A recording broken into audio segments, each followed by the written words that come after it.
कार्तिक मासरे एबे भी बंचिछि आकाशदीप परंपरा। चलिछि धर्मर मास कार्तिक। कोटि जन्मर पुण्य अर्जन लगी आध्यात्मिक प्रेमी महिला माने निष्ठार सह कार्तिक व्रत पालन करि आसुछन्ति। मास सारा दिन तमाम पारलाखेमुंडी पौरांचल समेत निकटवर्ती ग्रामांचलर विभिन्न देव और देवी पीठगुड़िक भक्त मानक गहली चलचंचल होई उठिछि।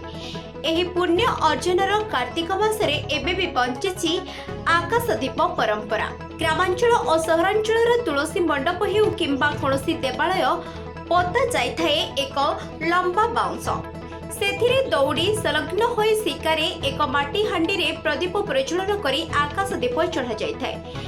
संध्या पूर्वरु कार्तिक मासटी सारा एही दीपदान करा जाइथाए। विलंबित रात्रि पर्यंत उक्त आकाशदीप रे निया मिंचे मिंचे होई चलुथाए। काहे केउ आपाहमान कालरु एही आकाशदीप परंपरा प्रचलित होई आसुछि।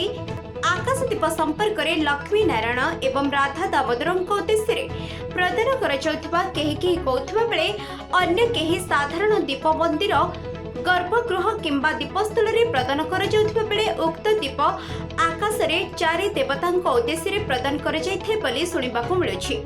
समयर बहु परिवर्तन होइथिले वर्तमान जुगरे पारलाखेमुंडी पौरांचल समेत निकटवर्ती ग्रामांचल गुड़िकरे एही आकाशदीप प्रथा प्रचलित होई आसुथिबा देखिबाकु मिलुछि। कार्तिक मास पुण्य मास गणना करा जाए।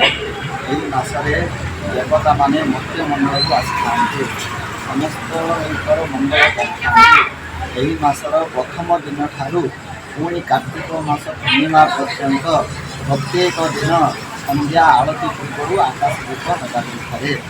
यह लगाया द्वारा जो समय यह देवता मानू पितृ मानू समस्त सकाशे अंधकार निवारण करने सकाशे आकाशदीप एक मास पर्यंत व्रतधारी माने जो मैंने अभिशाली जो मैंने कार्तिक व्रत करते समस्त यही आकाशदीप लगाई।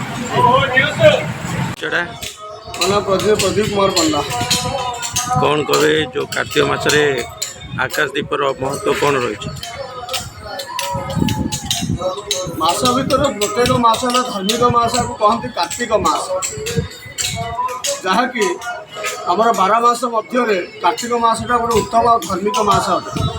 कार्तिकेश्वर पूजा कह जाए। कार्तिकेश्वर पूजा मध्य सबु मंदिर में समस्त देवादेवी कार्तिकेश्वर पूजा करते। कार्तिकेश्वर शिवंकर ज्येष्ठ पुत्र, जहाँकि पूजा हुए कार्तिक व्रत पालन कर प्रत्येक मास।